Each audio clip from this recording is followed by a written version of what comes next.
we welcome to the stage the 2025 winners of the MISA Praries Municipal Showcase, all the way from Medicine Hat, Alberta. Please give a BC welcome to Craig and Jake, presenting IT Business Services, forming, storming, norming, and performing. So, I'm Craig. Switch slides there real quick. And this is Jake. So we're here to kind of tell you guys a little bit of I'll say an opportunity that we had. I'm not sure if many of you guys get that kind of opportunity to form a new team inside of our IT department at the City of Medicine Hat. So kind of during a reorg, the IT department was actually given 3 positions. Let that sink in. How often does that happen where the business is willing to give the IT guys some positions, right? So not too often. With the kind of mandate that we wanted to make sure that those positions were actually business facing, right? So this is we're going to kind of talk about how we formed a team which we call IT Business Services. Our presentation is called, that forming, storming, norming, and performing, but you'll kind of see that perhaps it was more like a fumbling, grumbling, stumbling, and tumbling more along the way. Over to you, Jake. Thanks, Craig. Hi, everybody. So to start this off, I'm going to take you back many moons to a time before business services. Like I'm sure many of you, our departmental focus is on providing service and support to the various operational groups and the technologies they use across our city. Our IT department was filled with technical resources with strong IT backgrounds. These team members were and still are technical geniuses and fantastic problem solvers who are pros at figuring out solutions when presented with any problem. Unfortunately, IT and the operational departments had a poor working relationship, and there was a general lack of trust for IT across the organization. The business units felt that they had no voice within our department, and we generally struggled to prioritize between IT and business operational initiatives. A large cause of this was that our technical resources speak and understand developer, or binary, and while our business units speak business speak. Our IT team was unable to process this strange foreign language, and with both groups speaking gibberish to one another, communication often fell flat, leading to confusion and mistrust in both directions. So trying to fill that gap and act as interpreters, Craig and myself were doing the majority of project engagements with operational units. We attended departmental visits to strengthen and build those relationships and advocate for business needs within our own department. This had a positive effect, but the two of us just couldn't keep up.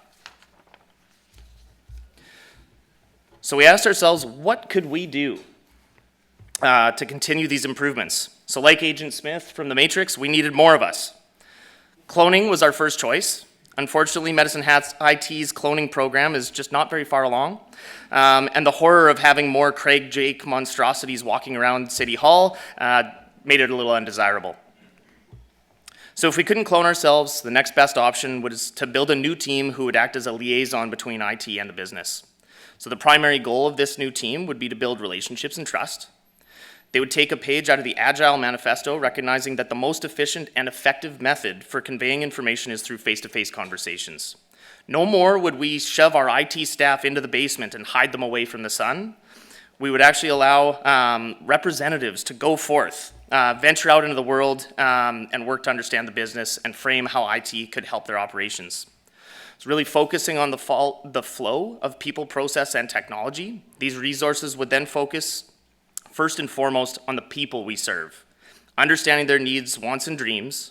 We would map those processes to understand and be able to communicate how the business actually operates. And only after this understanding was achieved would they work with the techies, to determine the best technological solution and make the business dreams come true. And so the Business Services, or BS team, was born. Awesome. All right, so let's get into forming the BS team, as Jake has called them. So as usual, you have to kind of go through that normal HR recruitment process. You're starting off with that job description, that JD. You're doing PCFs, RCFs, ECFs. Did I forget any? Oh, yeah, the general CF, cluster F, that I usually cause when we're going through these kind of processes. So our hiring approach was, I kind of been burnt in the past where you're looking at that technical skill set, right? So you're always looking for that best technical fit. Over the time, I've kind of changed my approach to look at personal fit, right? So how are that person going to fit with inside that team? So using a play out of the Ideal Team Player by Patrick Lencioni, we're really looking for individuals in this role to be, those virtues that are identified there. So that's hungry, humble, and smart, right? So you're looking at you're hungry. This is all having that strong work ethic. You're being driven. You're a go-getter. Have that fire in the belly to kind of go and find and solve some of those problems that are being faced. Humble, that's a big one, right?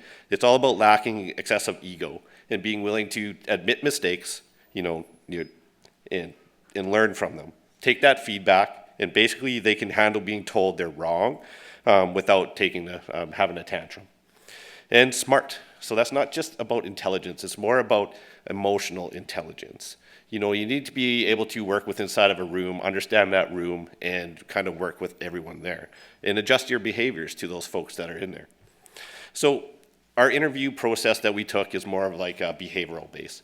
We're really looking for how those folks kind of behaved in those situations. Not necessarily, hey, how did you manage a project, but what kind of conflicts came up in a project and how did you go about handling them? So, but at the end of the day, the true test was being in a room with Jake and I, or Dumb and Dumber. So, if you're able to kind of make it through an interview with these two knuckleheads up here, then you're probably going to be a good fit for our organization, right? The people that called us back, that's for sure. So the result was, as you can see up there, we used DISC. It's a personal profile that we have at the City of Medicine Hat that we kind of use just to so you can learn a little bit more about what others are like in their kind of behaviors.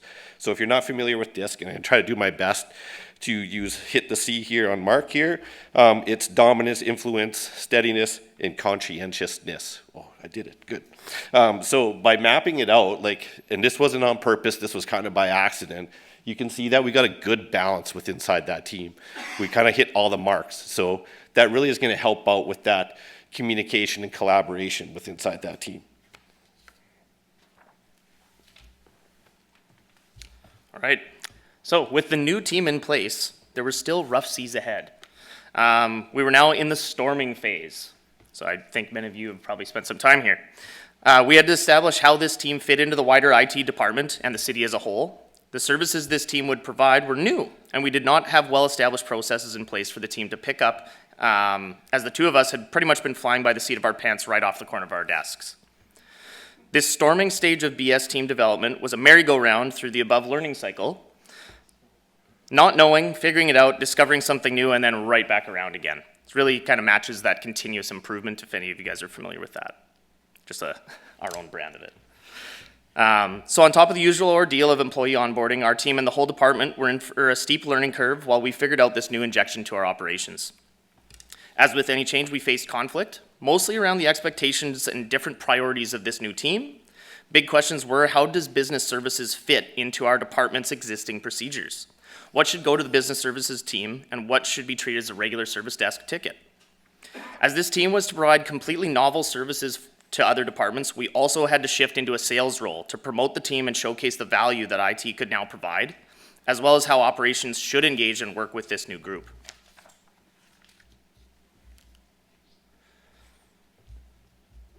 All right, here's where we are now. The norming phase. This is where we really started to hit our stride and establish some solid processes and clarity within the team. Think of it as the moment we finally figured out how to walk and chew gum at the same time. First up, we focused on establishing standardized processes and communication channels to streamline our operations. This included several key initiatives. We developed a landscape review process to take a holistic view at what each business unit does, their business processes, the technology that they use to support them. This allows IT to make well-informed recommendations for support and improvement. We improved our project intake process, still on that journey, to ensure that requests are understood, handled efficiently and effectively, clearly tracked, scheduled, and properly resourced. No more lost in translation moments. As the procurement of technology solutions and tools is also unique from purchasing of a truck, we worked heavily with the procurement department and modeled out an actual technology procurement process to ensure that we have a clear understanding of how to procure new technology solutions and business services now acts as a shepherd through that process to take a department along that journey. All right, so while Jake was boots on the ground and the team were boots on the ground, I got to do the most exciting part of this whole thing, which is like establish a strategic plan. Everyone likes that kind of stuff, right? So that's just a good way to kind of communicate up to the executive and others, just kind of alignment of what we're doing. It's a good kind of communication stuff. It also helped us kind of stay on focus. It helped us guide us on what we're trying to do, so that in a way that we can kind of measure how successful we are being. How well are we measuring that? Not so great, but we can kind of move forward with that one too, right? Room for improvement. So the big things that we tried to identify there were some goals that we really wanted to achieve. You've kind of heard it, and this is a little bit more professional speak now because it's a strategic plan. So we want to foster collaborative kind of partnerships. You know, this involved those regular meetings and visits and building those relationships with all the different other departments in the organization, because nothing says teamwork like a good old-fashioned face-to-face chat. You know, we want to enhance that more business understanding. You know, you can kind of think about IT department sitting at the glass house in City of Hall, and you're trying to envision and you make a lot of assumptions about what the business is doing and why they're doing it. So we really want to enhance that understanding. So it kind of guides the business services analysts to learn those operational processes in each of the departments. We wanted our BSAs to kind of be our kind of undercover agents and go and figure that out for us, kind of fully immerse themselves in that day-to-day operations. We want to prioritize and align IT initiatives. A lot of IT projects are going on, right? So, and that's where we tend to focus our work, but that's always a balancing act with some of the business projects that are coming in. So we're trying to establish, and this is still trying to establish a little bit more criteria and scoring system to help prioritize those IT-led projects, you know, and trying to keeping everyone on that same page.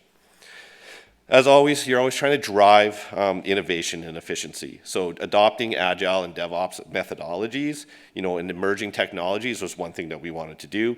Stay ahead of the curve, you know, and trying to look cool while doing it. Measuring. This is something that we don't do well. We like to get into the execution and keep moving forward. We want to measure and try to communicate that value. So how much value was the new team really given to the organization? Objectives and key results, you know, those 8 OKRs, we want to measure those just to kind of see where that was going. And then regular updates, right? So if you can measure something, then you can kind of provide a regular update on how you're doing.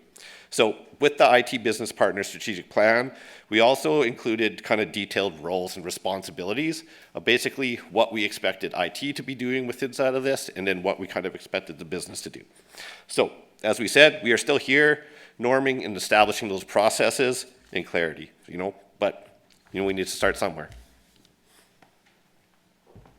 So that takes us to performing. This stage is where a team has reached a high level of performance, hence the name.